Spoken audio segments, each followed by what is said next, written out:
The final Anglo-Saxon King of England was Edward the Confessor. He was a man known for his extreme devotion to religion, and he was later made a saint, and his burial site became a shrine in the centuries after. In fact, inside of Westminster Abbey today, the shrine of Edward the Confessor still dominates the heart of that iconic church, and many other kings and queens are buried around him.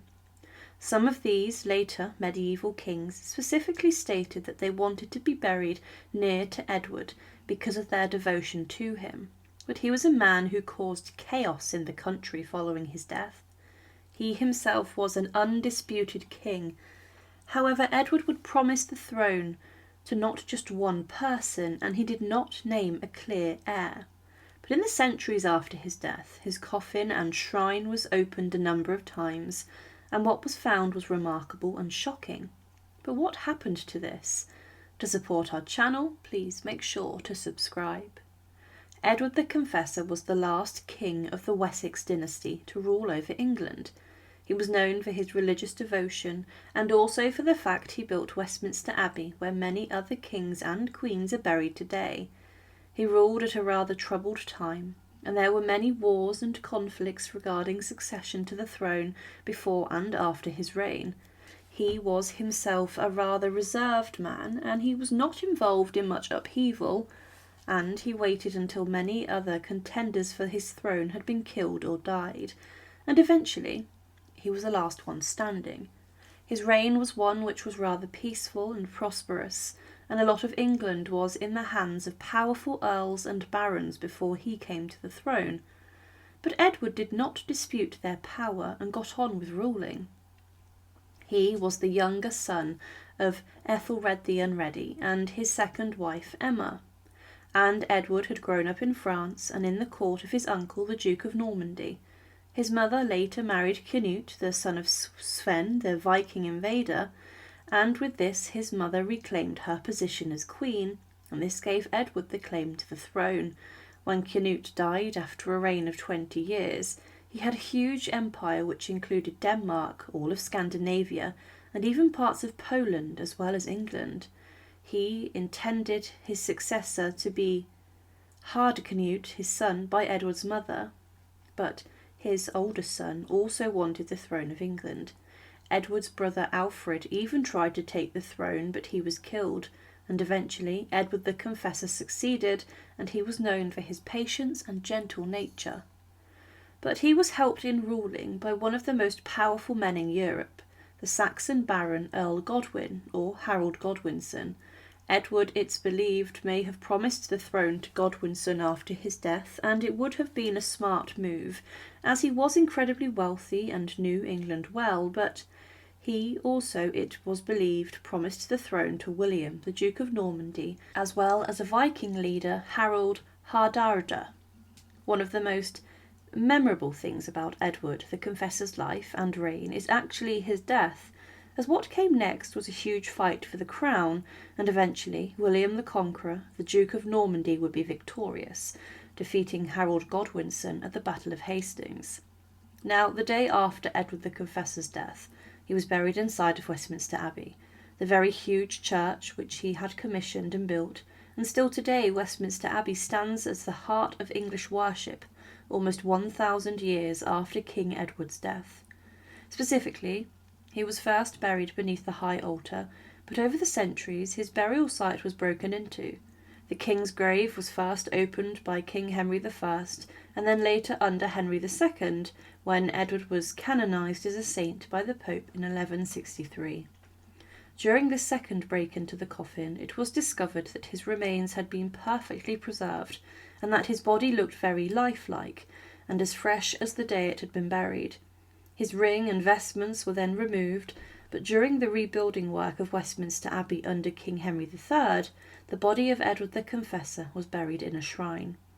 This had a wooden superstructure on the top of a stone base, and at the top the body of the king was placed inside of a new coffin.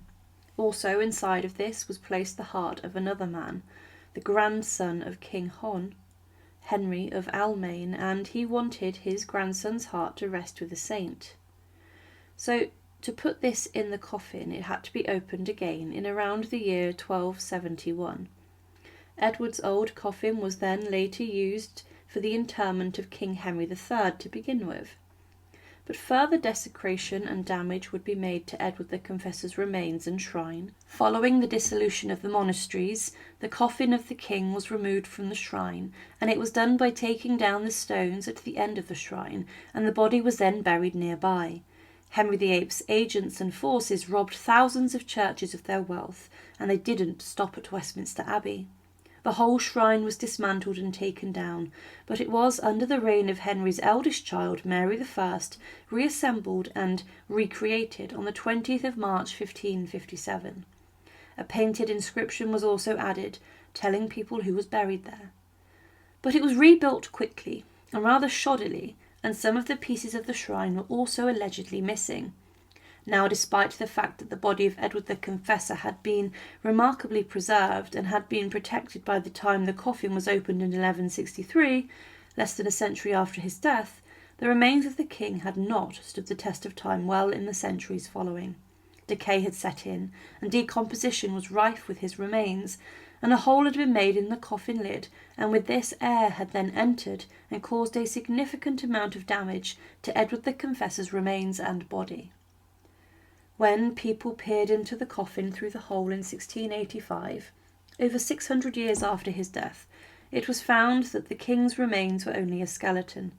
The coffin lid was lifted, and it was said that the head was sound and firm, with upper and lower jaw hole, and full of teeth with a life of gold, above an inch broad in nature, as a coronet surrounding the temples.